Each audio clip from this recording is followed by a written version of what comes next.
In today's exhibition, we will delve into the history of two emblematic figures from the Bible, Annas and Caiaphas, whose roles were decisive in the religious history of Judea during the 2nd century AD. During those times, Judea was under Roman occupation, an era marked by political and religious tensions. The Temple of Jerusalem, at the heart of this turbulent era, stood as the epicenter of religious and cultural life. In this setting, Annas and Caiaphas emerge, two Jewish leaders of great influence whose names are frequently intertwined in biblical accounts, especially in the narrative of Jesus' crucifixion and the events that surrounded it, events of great significance in Christian history.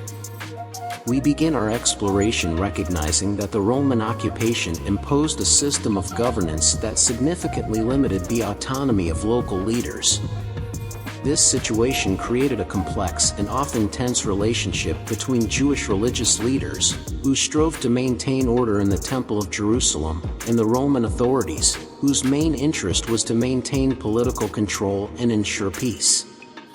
The Temple of Jerusalem was more than a place of worship, it was the spiritual and religious soul of Jewish life. Annually, thousands of pilgrims came to it to offer sacrifices and fulfill their religious duties, which granted the temple powerful symbolism and significant political value. In this context of occupation and high tension, Annas and Caiaphas rose as religious leaders of great influence. Both belonged to the powerful sect of the Sadducees, known for their rejection of beliefs such as the resurrection. Their position as high priests placed them at the center of Jewish religious life, granting them power and authority over temple matters. The relationship between Jewish religious leaders and the Romans was complex and often tense.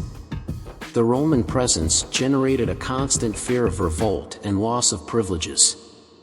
This context is crucial to understand the actions and decisions of Annas and Caiaphas, especially in relation to their involvement in the arrest and trial of Jesus.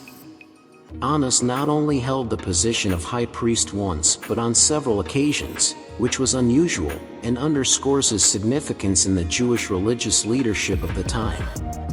His first appointment occurred around the year 6 AD, under the rule of Quirinius, governor of Syria, and lasted until approximately 15 AD. During his time as high priest, Annas established an appointment system within his family, ensuring the continuity of religious power. His control over the high priesthood granted him considerable power in the Temple of Jerusalem. He was responsible for overseeing the rituals, the administration of sacrifices, and the compliance with religious laws. This position not only made him a religious leader but also a key political figure, as the temple was a center of power and control in Jewish society. Annas also controlled the temple tax and money changing. In Luke 19:45, Jesus expels the sellers from the temple, accusing them of turning it into a den of robbers, thus reflecting the corruption that had infiltrated religious practices. The Jewish Talmud mentions that Annas' house was known for its wealth and unscrupulousness, along with other corrupt priesthood leaders whose presence tarnished the sanctuary. On the other hand, Caiaphas, who married the daughter of Annas, also belonged to the Jewish aristocracy. He was appointed high priest around 18 AD, a crucial moment in the biblical narrative. His designation marked a turning point in history, especially in regards to the events that led to the crucifixion of Jesus. The union of these two powerful families through marriage strengthened their position in Jewish society and increased their influence in the Temple of Jerusalem.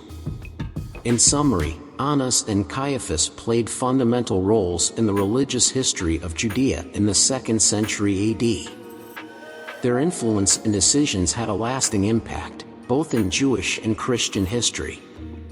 Their involvement in the events surrounding the crucifixion of Jesus is a testimony to their power and position in an era marked by Roman occupation and religious tension.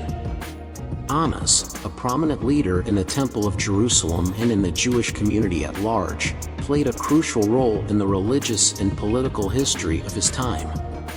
His influence extended beyond his own career, as his son-in-law Caiaphas, who married one of his daughters, continued the family legacy of religious leadership. Caiaphas, through his union with Anna's family, became integrated into a priestly dynasty that wielded considerable control over the religious and political affairs of Judea. The biblical narrative highlights a particularly significant moment in Caiaphas's life. Following Jesus' miracle of raising Lazarus from the dead, news that caused a great stir in the community, a council was convened. During this council, Caiaphas raised a crucial question, recorded in the Gospel of John chapter 11 verses 49 and 50. The biblical text says, "You know nothing at all, nor do you consider that it is expedient for us that one man should die for the people, and not that the whole nation should perish." This statement by Caiaphas reflected the belief that Jesus' death would prevent a revolt and protect the interests of the Jewish religious leadership. Interestingly, Caiaphas's statement was interpreted as an involuntary prophecy. Jesus had to die for the whole nation, and not only for it but also to unite the children of God who were scattered. After this statement, the council unanimously decided to condemn Jesus to death. This episode marks a turning point in the increasing tension between Jesus and the Jewish religious authorities, largely represented by Annas and Caiaphas.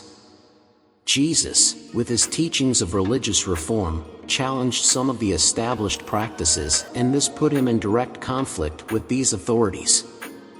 This conflict culminated with the arrest of Jesus, who was first taken before Annas and then before Caiaphas, the acting high priest at that time. During the interrogations, Annas and Caiaphas sought evidence against Jesus that would support charges of blasphemy and sedition. However, Jesus maintained a mostly silent stance. These interrogations led to the decision to send Jesus before Pontius Pilate, the Roman governor, for his trial and eventual condemnation. The political and religious influence of Annas and Caiaphas was decisive in the condemnation and crucifixion of Jesus on Mount Golgotha. After the resurrection of Jesus, Caiaphas refused to accept evidence of his resurrection.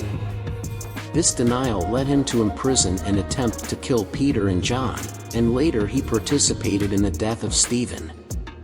He also authorized Saul to arrest any Christians in Damascus, thus showing his active role in the persecution of Jesus' followers, whom he considered a threat to the religious and political authority of the time. Around the year 36 AD, Caiaphas was deposed by Vitellius, the Roman governor of Syria. At the same time, Pilate was removed from office. Caiaphas died tragically during the taking of Jerusalem by the Romans, an event in which the temple was destroyed, thus fulfilling a prophecy of Jesus. The tomb of Caiaphas's family was discovered in 1990, during the construction of a road in a cave near Jerusalem. On the other hand, Annas died under dramatic circumstances, banging his head against the walls in a state of madness, after realizing that he had contributed to the death of the Messiah. As an additional note, Matthias, grandson of Annas and son of Theophilus, was appointed high priest by Agrippa II in 65 AD, replacing Jesus of Gamala. He was the last high priest before the destruction of the temple in Jerusalem, as Jesus had prophesied. All the Sadducee books were burned during this event. With this information, we conclude our analysis of Annas and Caiaphas, two key figures in the biblical narrative and in the religious history of their time. Their role in the events surrounding the life of Jesus is significant and offers us an interesting perspective on that historical period. Thank you for joining us on this journey through history. Until next time, and may God bless you.